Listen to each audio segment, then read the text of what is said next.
제가 그 첫 번째로 발표할 주제는요, 제목을 저렇게 저 영화에서 따서 잡았어요. 그렇게 된 이유가 상세한 내용들은 후반부에 또 우리 뛰어난 그 에반젤리스트 분들께서 또 여러 또 외부 강사분들께서 해주실 거기 때문에 여러분들하고 편안하게 그 윈도우 애저라고 하는 클라우드 컴퓨팅 테크놀로지를 이렇게 편안하게 훑어보시는 시간이었으면 합니다.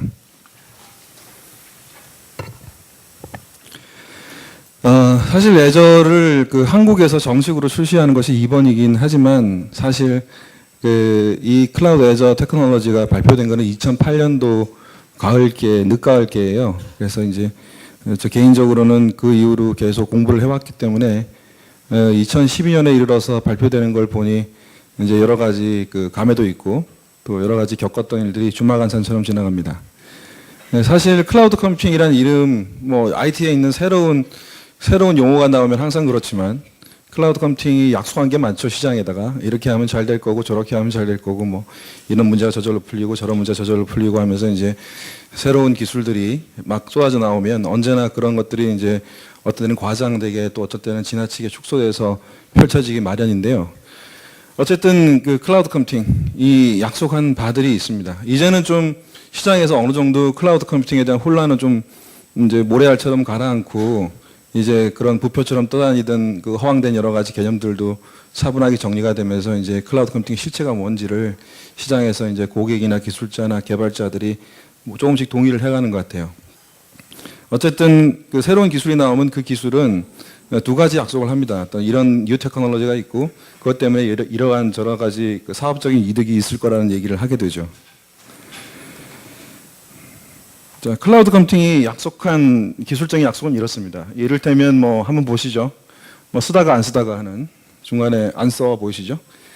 저렇게 될 때 저거를 위해서 우리가 얼마나 많은 자원 낭비를 해왔는가를 이야기를 하는 거고요. 두 번째로 쭉 누른 게 있어요. 그래서 쭉 누른데 그냥 쭉 누른 게 아니고 이제 처음에는 조금 될 거라고 장사가 잘 안 될 거라고 생각했는데 갑자기 쭉 늘어나는 거죠. 왜 이거 어떡하니? 이런 식의 그 새로운 요구가 있을 때 우리가 얼마나 빨리 대처할 수 있는 기술을 서비스 테크놀로지를 들고 있느냐에 대한 질문이고요. 세 번째는 깜짝이야 패턴이에요. 그러니까 별로 안 쓸 줄 알았는데 중간에 훌쩍 튀어들어오는 거죠. 이렇게 저렇게 됐을 때 중간에 죽죠 보통.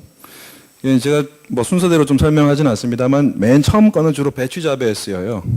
배치 잡에 쓰여서 한번 뭐 새로운 소프트웨어를 빌드한다든가 아니면 은행권에서 새로운 레포팅 시스템을 빌드하든가 배치 잡에 쓰이고, 두 번째는 이제 그냥 어떤 티켓팅 사이트나 이런 것들을 저런 패턴으로 특히 서비스나 뭐 네이버나 다음 같은 클라우드 서비스를 새로 준비했을 때 저런 현상이 생기고, 세 번째는 뭐 티켓팅 사이트 하나 열어서 한 500명 정도 등록을 받으려고 쳤더니 갑자기 10만 명이 몰려드는 대박을 쳤음에도 불구하고 표를 팔 방법이 없어서 안 되는, 난 뻔히 알면서도 대처를 못하는 파도를 치는 패턴들이 있어요. 이런 기술들을 클라우드 컴퓨팅이 있으면 해결해 줄 수 있다는 얘기를 했습니다.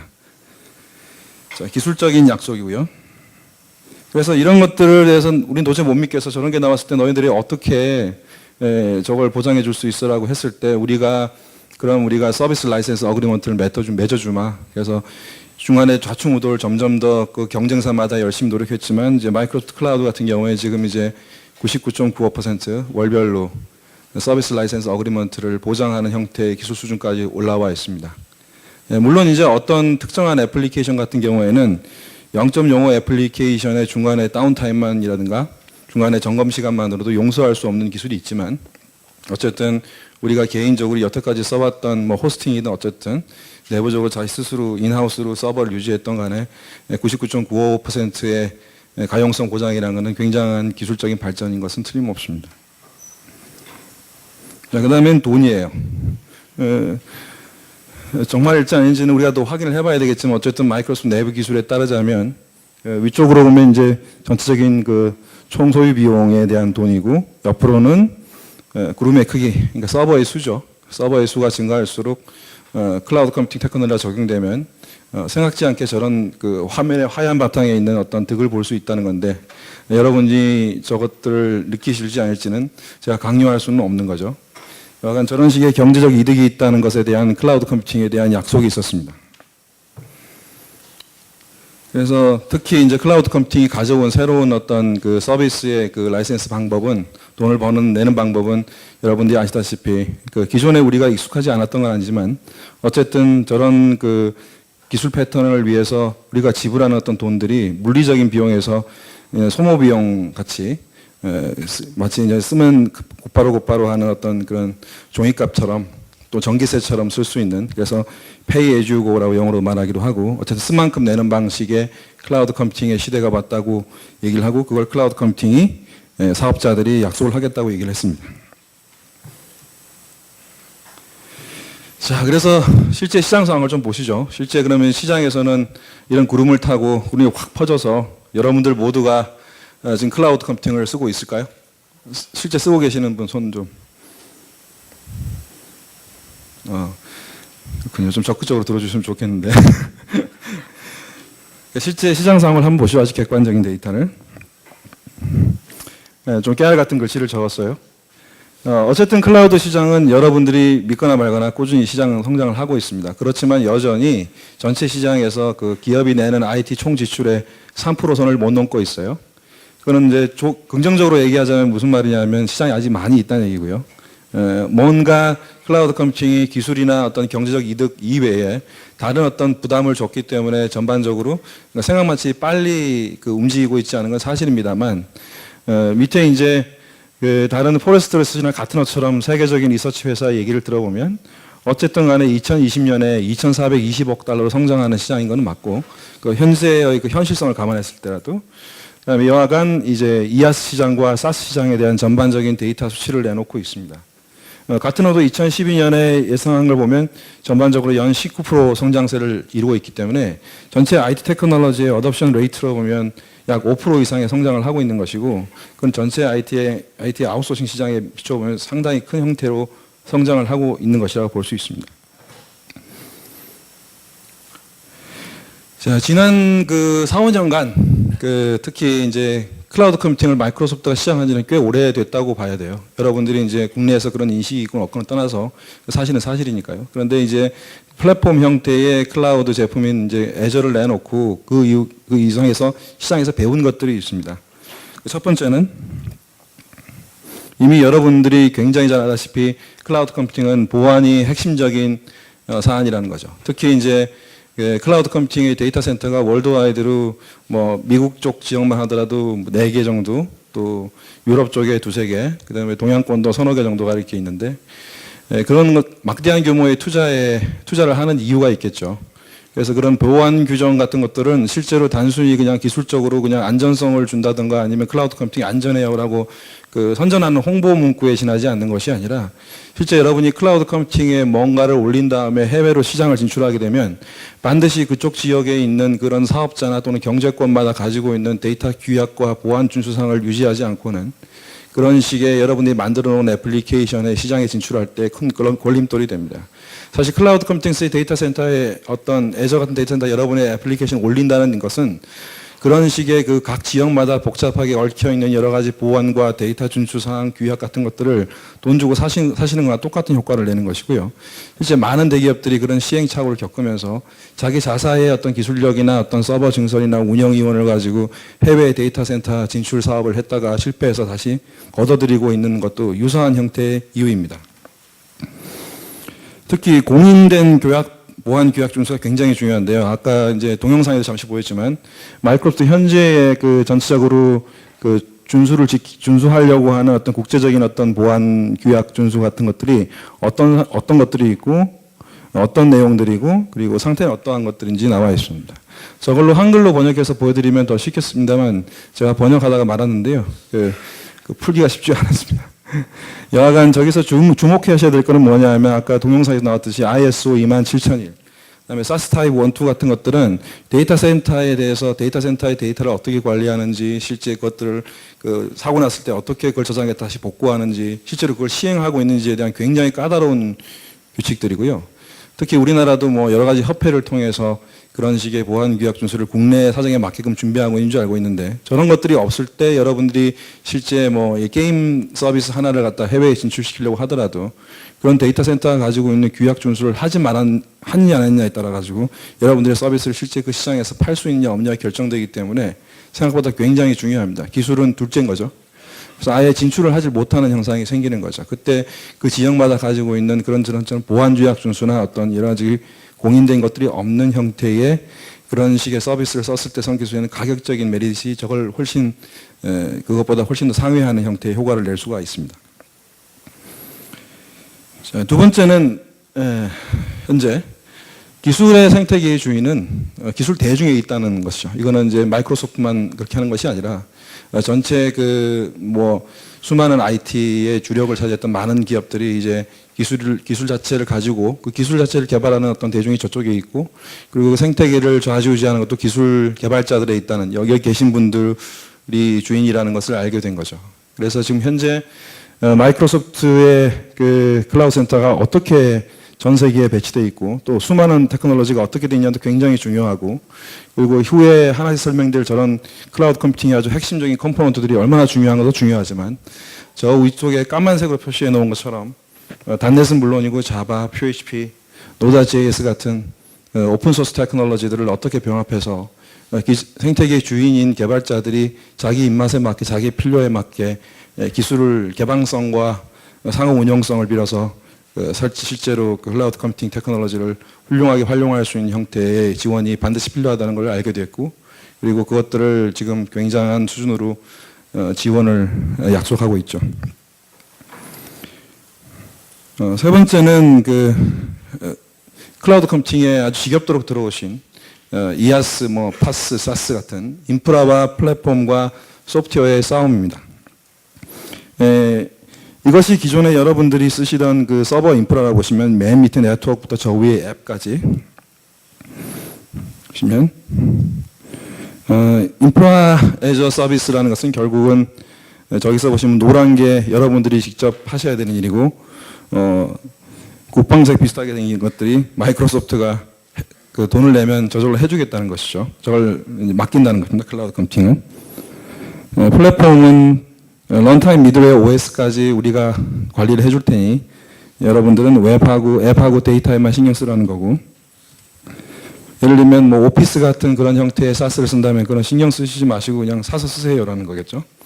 이런 세 가지 것들이 있는데 결국 저쪽 보시면 저기 네 할 일, 내 할 일 제가 골랐죠.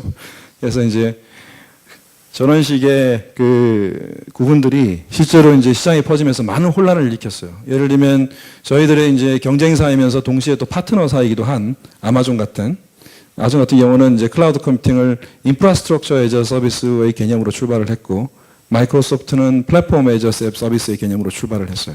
서로 그러면서 아마존은 플랫폼으로 올라오고 있고 마이크로소프트는 인프라로 내려가서 서로 간의 장단점을 보완하면서 공생 발전하고 기술적인 교류를 끝없이 가지고 있는 게 사실입니다.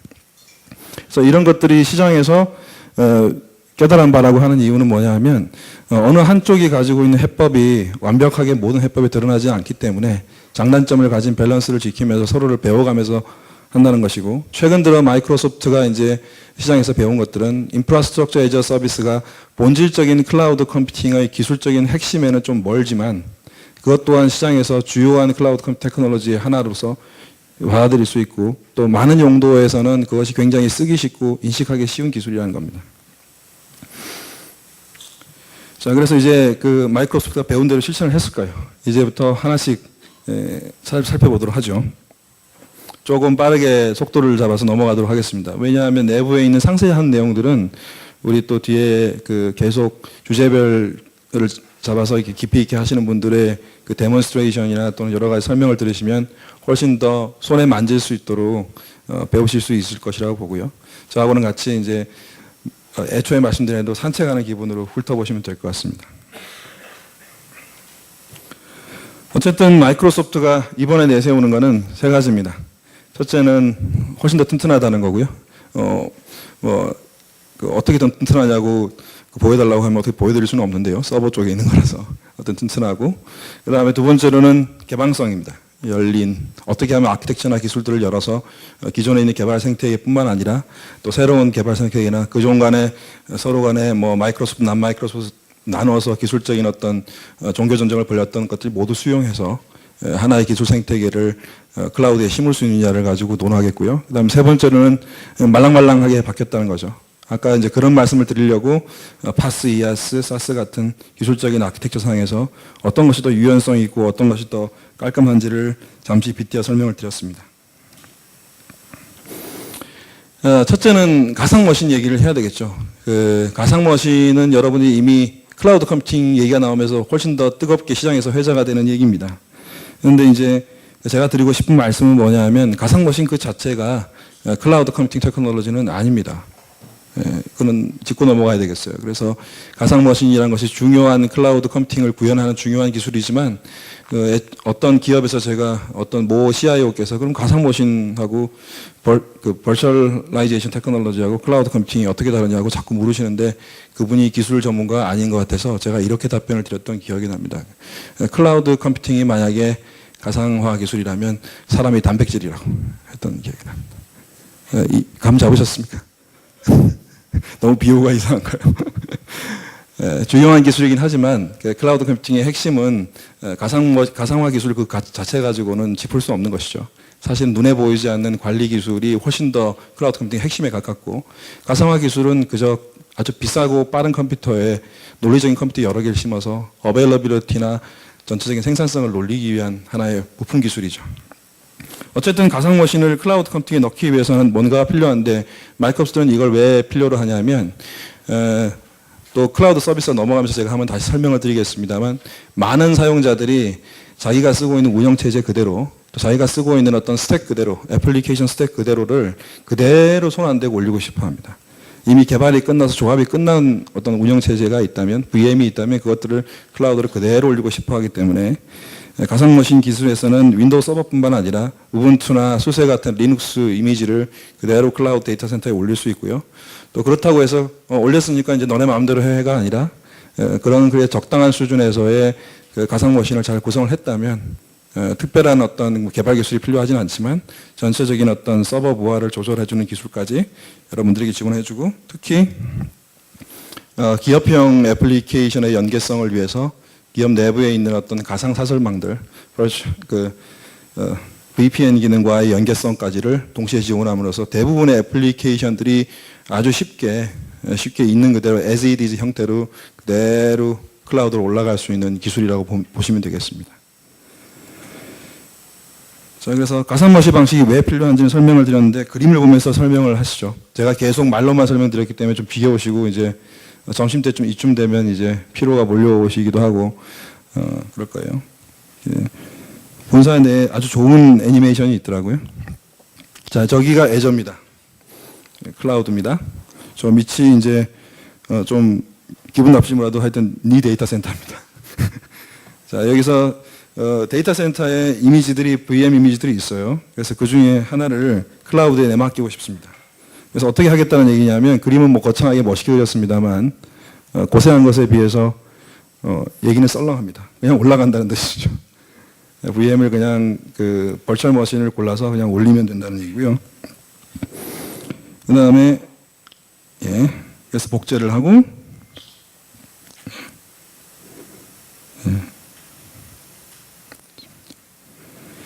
자, 심지어는 이제 딴 구름도 있어요. 딴 구름 보이시죠? 저게? 딴 구름은 남의 구름입니다. 뭐 아마존도 좋고 다른 데이터 센터도 좋아요. 거기 있는 것들도 마찬가지로 왔다 갔다 한다는 겁니다. 그래서 이걸 하는 이유는 이 때문입니다. 가장 큰 이유 중에 하나가 여러분들이 버추얼 머신을 써서 이렇게 하느냐는 앞에 설명했듯이 내가 만들어 놓은 어떤 OS나 클라우드 개발해 놓은 그런 환경, 운영체제의 실컷 구성해 놓은 환경을 클라우드 컴퓨팅이 아무리 좋고 뭐 고무줄처럼 늘어났다 줄었다 하더라도 뭔가를 고치기 싫고 귀찮고 왜 그랬는지 모르겠고 인생의 허무함이 느껴지고 뭐 이럴 때 이제 버추얼 머신을 써서 그냥 있는 그대로 이미지를 만든 다음에 이제 올릴 수 있다는 건데요. 이것들을 실제 기업에서 도입을 할 때 그 한 가지 큰 고려사항 중에 하나는 플랫폼을 쓰게 되면 굉장히 편리합니다. 편리한다는 것은 이제 설계를 제대로 했을 때 클라우드 컴퓨팅이 가지고 있는 기술을 100% 활용할 수 있는 방법은 플랫폼을 쓰는 수밖에 없습니다. 클라우드 플랫폼을. 근데 모든 플랫폼은 동시에 그 반작용을 가집니다. 그것은 바로 그 플랫폼의 락인이 되는 거예요. 그럼 어쩔 수 없습니다. 락인이 되지 않다면 그 플랫폼이 아니거든요. 그래서 락인이 되지 않고 적당한 수준의 클라우드 컴퓨팅이 가지는 그런 늘었다 줄었다 하는 기술들을 어느 정도 할 수 있고, 그리고 자기가 가지고 있는 어떤 기술적인 스택들을 그대로 보존하고 싶을 때, 특히 이제 클라우드에 올렸지만 언젠가는 다시 클라우드 내려야 된다는 요구 사항이 있을 때는 백앤폴스를 왔다 갔다 편하게 할 수 있는 기술들이 필요하고, 그때 필요한 기술들이 버추얼 머신이고, 이것은 이제 마이크로소프트가 인프라스트럭처 애저 서비스의 전부까지는 아니더라도 일부를 수용 가능한 상태 내에서 충분히 지원하겠다는 선언과 같습니다. 자, 그 다음에 그 시장의 요구사항 중에 하나입니다. 또 이것은 이제 가상 머신이 가지고 있는 하나의 단점 중에 하나가, 실제 클라우드 컴퓨팅이 올라가면, 클라우드 컴퓨팅이라는 것은 결국은 운영체제를 마치, 여러분이 다 개발자니까요, 자바나 C# 같은 언어에서의 그 다이나믹 메모리처럼 동적으로 관리를 한다는 건데, 그 말은 운영체제를 죽였다 살렸다 껐다 나눴다 사이클링 했다 하는 것들을 그 윈도우 애저라고 하는 운영체제 스스로가 다 관리를 하겠다는 건데, 그게 좋은 점도 있지만 나쁜 점도 있죠. 어제 웹사이트에서 반응을 해서 돌아가던 그 웹사이트가 오늘 내가 접속했던 웹사이트와 하드웨어와 또는 어떤 가상과 똑같은 일치하는, 물리적으로 일치하는 똑같은 것이라 보장할 방법이 없어요. 그랬을 경우에 생기는 여러 가지 문제가 생길 수 있는 애플리케이션들이 있죠. 그래서 이제 버추얼 머신 뿐만 아니라 거기에다가 이제 반영구적으로 쓸 수 있는 드라이브를 붙여서 마치 이제 예약돼서 안정적으로 돌아가는 드라이브 형태를 내는 건데, 그렇다고 하더라도 이것들이 클라우드 컴퓨팅의 이점을 활용하지 못하는 건 아니고, 다시 애니메이션스럽게 만약에 이 VM의 그 애저 스토어리지 내에 있는 여러 가지 드라이브가 묶여서 하나의 뭐 몇 수 테라바이트의 용량을 지원한다 치면, 중간에 하나 사고가 났을 때 곧바로 알아서 저절로 복제를 해서 똑같은 형태의 데이터가 그대로 살아있는 것 같은 형태로 유지를 해서 여러분이 드라이브 하나의 물리적인 환경에 신경을 쓸 필요가 없다는 걸 말하고 있고요.